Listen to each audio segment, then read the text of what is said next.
Assalamualaikum warahmatullahi wabarakatuh. Halo teman-teman, kami dari kelompok 3, mata kuliah pengantar bisnis. Dari Prodi Akuntansi Fakultas Ekonomi Universitas Maritim Raja Ali Haji. Anggota kelompok kami terdiri dari 4 orang, yaitu Abdurrahman, Bagus Prayoga, Vera Edila Natasha, dan Ingrid Amanda Kuswara. Kami akan membahas tentang organisasi, tim kerja, dan juga motivasi. Apa itu organisasi? Organisasi adalah suatu kelompok orang dalam suatu wadah yang bertujuan untuk mencapai tujuan bersama dari organisasi tersebut. Bagaimanakah cara menentukan struktur organisasi yang efektif? Yang pertama, rancang struktur organisasi perusahaan sesuai dengan visi dan misi. Sebelum membuat susunan organisasi perusahaan yang baku, maka pastikan dulu bahwa visi dan misi dan tujuan atau sasaran organisasi telah dibuat dengan jelas. Yang kedua, rancang struktur organisasi setelah merumuskan bisnis. Pola penting ini juga diperhatikan untuk membuat struktur organisasi perusahaan adalah mengetahui sasaran bisnis yang ingin dicapai. Yang ketiga, pertimbangkan bakat serta talenta pekerja. Bagi pemilik perusahaan, amatlah penting mengenali karakter dan kemampuan bawahan Anda, sehingga dapat menggunakan talenta yang ada dan mengoptimalkan bakatnya akan membuat bisnis Anda berjalan dengan baik. Yang keempat, pertimbangkan umur pekerja. Dalam agenda membentuk struktur organisasi perusahaan, faktor umur menjadi salah satu yang patut dipertimbangkan, karena umur merupakan indikator umum dari tingkat kedewasaan seseorang. Kelima, jelaskan kepada pekerja terkait posisi atau jabatan yang mungkin tidak sesuai dengan bakat mereka. Membentuk susunan organisasi yang tepat dengan mempertimbangkan bakat dan kemampuan yang dimiliki pekerja adalah sebuah keharusan. Berlakukan self-assessment pada pekerja. Ketika operasional perusahaan berjalan sekian waktu, mungkin Anda perlu melakukan evaluasi ulang terkait penempatan posisi setiap pekerja.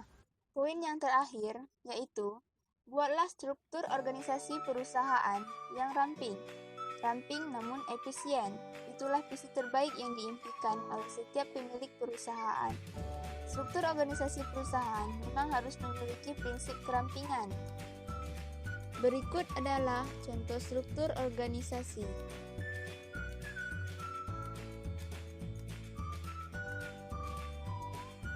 Materi kedua yaitu tim kerja. Bagaimana cara kita bekerja dalam satu tim? 1. Harus mempunyai visi dan misi yang sama. Sebuah tim tidak akan bisa bekerja dengan baik dan efektif jika setiap anggotanya memiliki visi dan tujuan yang berbeda. 2. Bangun rasa saling percaya. Rasa saling percaya menjadi syarat mutlak untuk bisa membangun kerja tim yang solid, karena tidak akan ada kerja tim yang sukses jika anggotanya tidak saling percaya. Akhirnya, seluruh anggota hanya bekerja masing-masing secara individual. 3. Komunikasi intensif.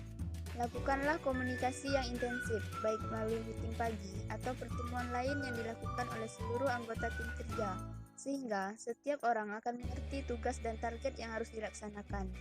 4. Adakan kegiatan bersama. Mulailah dari yang ringan seperti makan siang bersama. Bisa dilakukan di kantin kantor atau pergi ke rumah makan yang disepakati bersama. 5. Buat sistem penghargaan. Dengan sistem penghargaan, anggota tim yang lain akan terpacu untuk memberi yang terbaik, sehingga diharapkan nantinya semuanya akan bekerja secara optimal dan mampu mencapai tujuan secara bersama-sama. 6. Pahami peran dan tanggung jawab. Membangun kerja tim yang kompak dan efektif pasti butuh pemahaman tentang peran dan tanggung jawab, sehingga mereka bisa lebih fokus dalam menyelesaikan tugas masing-masing. 7. Tingkatkan kompetensi tim. Tingkat kompetensi yang dimiliki tim pun pasti berbeda. Jika ternyata tingkat kompetensi antar anggota tim terlalu jauh perbedaannya, saatnya untuk meningkatkannya melalui pelatihan. 8. Saling menghormati dan menghargai. Selama masing-masing anggota bisa saling menghormati dan menghargai, maka kerjasama tim akan berjalan dengan baik. 9. Komitmen yang kuat. Untuk membentuk sebuah kerja tim yang kompak dan solid, dibutuhkan komitmen yang kuat dari setiap anggota.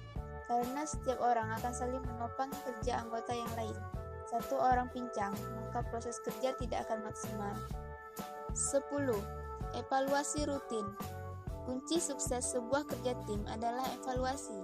Dari evaluasi ini bisa dilihat mana yang sudah berjalan sesuai rencana, mana yang harus mendapat suntikan motivasi, atau kekurangan apa yang harus diperbaiki.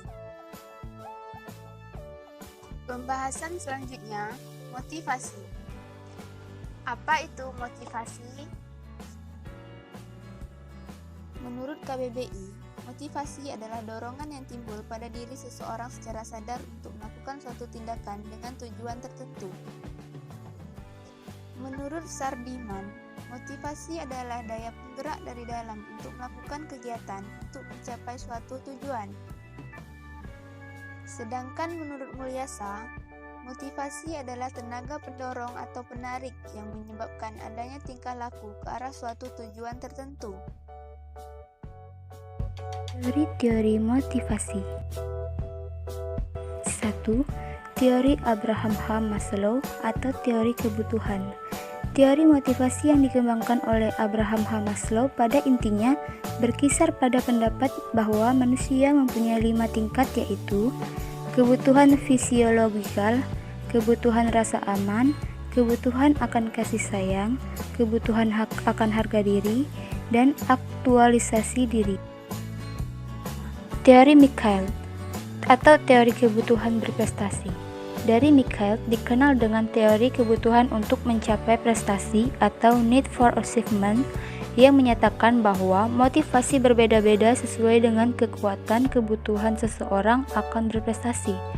Murray sebagaimana dikutip oleh Winardi merumuskan kebutuhan akan berprestasi tersebut sebagai keinginan.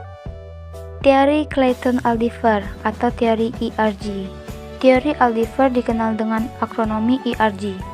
Akronomi ERG dalam teori Aldivar merupakan huruf-huruf pertama dari 3 istilah, yaitu E sama dengan eksisten atau kebutuhan dan eksistensi, R sama dengan relatedness atau kebutuhan untuk berhubungan dengan pihak lain, dan G growth atau kebutuhan akan pertumbuhan. Teori Victor H. Virum atau teori harapan. Menurut teori ini, motivasi merupakan akibat suatu hasil dari yang ingin dicapai oleh seorang dan perkiraan yang bersangkutan bahwa tindakannya akan mengarah kepada hasil yang diinginkannya itu. Strategi-strategi memotivasi. 1. Memberikan reward bagi karyawan berprestasi. Anda dapat memberikan bonus atau insentif yang setimpal dengan prestasi yang diraih. Cara ini cukup ampuh mendongkrak semangat karyawan lain untuk memperoleh prestasi yang terbaik bagi perusahaan. Mempererat kekeluargaan. Sesama karyawan, hubungan kekeluargaan yang erat sesama karyawan akan membuat mereka merasa nyaman dalam bekerja. Tak hanya itu, loyalitas mereka terhadap perusahaan pun akan meningkat. 3. Kenali kekurangan dan kelebihan masing-masing karyawan. Para pemimpin perusahaan perlu mengenali kekurangan dan kelebihan mereka agar dapat mengoptimalkan kinerja karyawan. Dengan pendekatan ini, Anda dapat membantu karyawan yang kesulitan mengerjakan tugasnya untuk dapat meraih prestasi seperti rekan-rekan yang lainnya. 4. Berikan training karyawan secara rutin dan berkala. Training karyawan dapat memberikan motivasi untuk membangkitkan kembali semangat kerja mereka sekaligus menambah pengetahuan dan wawasan mereka. So, jangan ragu untuk mengikutsertakan karyawan ke dalam training. 5. Tetapkan tujuan dan menciptakan makna. Penetapan tujuan memberi arti bagi karyawan dalam penetapan mereka sehari-hari. Karyawan yang ikut dalam penetapan tujuan 3,6 kali lebih mungkin terlibat dibanding mereka yang tidak. Rayakan kemenangan besar dan kecil. Bukan hanya kemenangan besar yang harus diakui dan dirayakan, namun kemenangan kecil juga akan membuat karyawan termotivasi dalam peran mereka sehari-hari.